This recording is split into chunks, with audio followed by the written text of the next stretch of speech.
ಎಲ್ರಿಗೂ ನಮಸ್ಕಾರ. ಇಂದಿನ ವಿಡಿಯೋದಲ್ಲಿ ಮುರಿದ ತಟಸ್ಥವನ್ನ ಹೇಗೆ ನಿರ್ಧರಿಸೋದು ಅನ್ನೋದನ್ನ ನಾವು ಚರ್ಚಿಸಲಿದ್ದೇವೆ.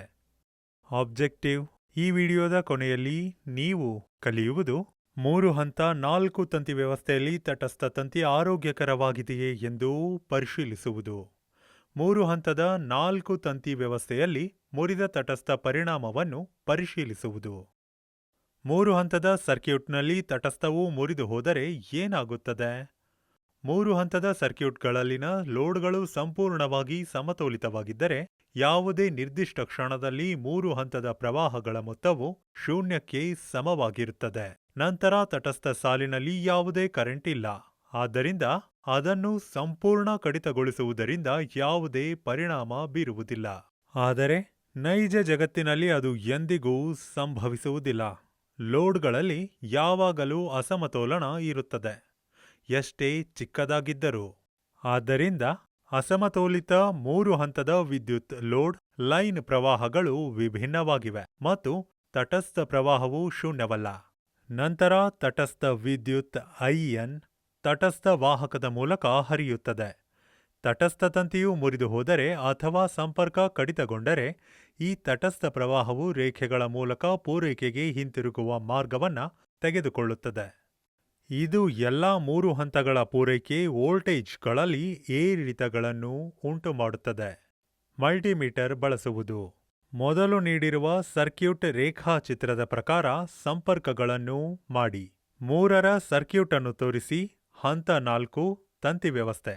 ಎಲೆಕ್ಟ್ರಾನಿಕ್ ಮಲ್ಟಿಮೀಟರ್ ಅನ್ನು ತೆಗೆದುಕೊಂಡು ಅದನ್ನು 700 ವೋಲ್ಟ್ಗಳ AC ವೋಲ್ಟೇಜ್ ಅನ್ನು ಅಳೆಯಲು ಹೊಂದಿಸಿ. 3 ಹಂತದ ಪೂರೈಕೆಯನ್ನು ಆನ್ ಮಾಡಿ.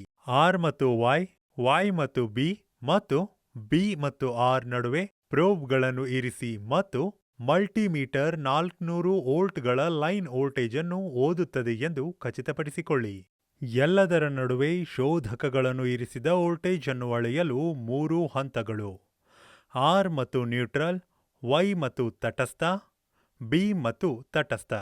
ಮಲ್ಟಿಮೀಟರ್ 220 ವೋಲ್ಟ್ಗಳನ್ನು ಓದುತ್ತದೆ ಎಂದು ಖಚಿತಪಡಿಸಿಕೊಳ್ಳಿ. ಇದಿಲ್ಲದಿದ್ದರೆ ತಟಸ್ಥವು ಮುರಿದು ಹೋಗಿದೆ ಅಥವಾ ಉತ್ತಮ ಸ್ಥಿತಿಯಲ್ಲಿಲ್ಲ ಎಂದು ತೀರ್ಮಾನಿಸಿ.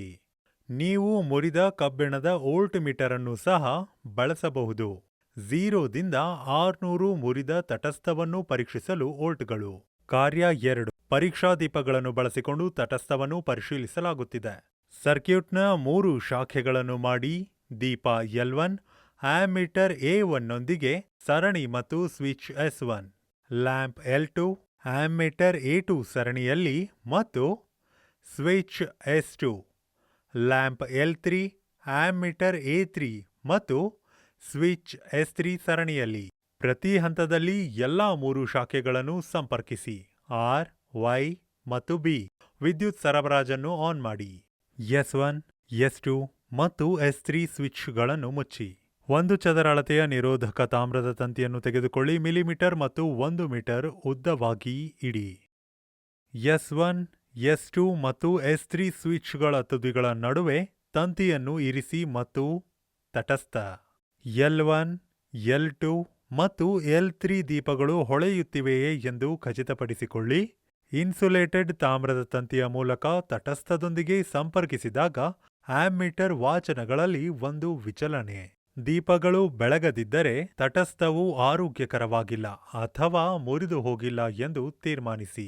ನಾನನ್ಕೋತೀನಿ ಈ ವಿಡಿಯೋನ ನೋಡಿದ ನಂತರ ನೀವು ಗುರುತಿಸಲು ಸಾಧ್ಯವಾಗುವುದು 3 ಹಂತದ 4 ವೈರ್ ಸಿಸ್ಟಮ್ನಲ್ಲಿ ಮುರಿದ ನ್ಯೂಟ್ರಲ್ ಗುರುತಿಸುವುದು.